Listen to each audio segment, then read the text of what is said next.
In New York State, it is Recycling Day, promoting the practice. Tonight, we go to the Jefferson County Recycling Center to learn more about recycling and are people recycling right.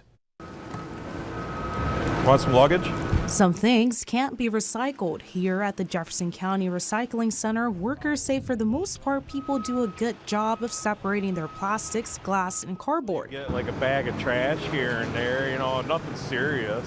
But keep it clear of garbage. Oh, the biggest thing is keeping the contaminants out of the recycling. If you mix garbage in with items such as cardboard, that'll dirty the material and it loses value that way. Those here at the recycling center say they're on track to recycle 7,000 tons of source separated materials.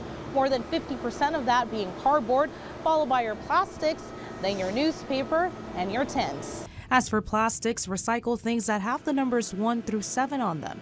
Rinse them out. Most of your daily household items, peanut butter jars and different things of that nature. As for glass, also rinse them out. No need to sort by color.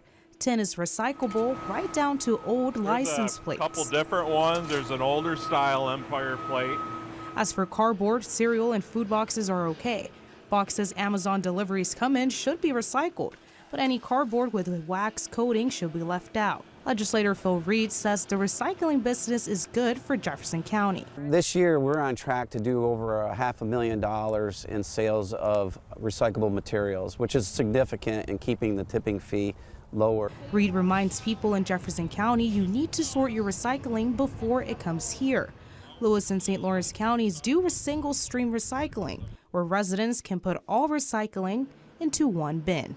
Sandy Torres, 7 News.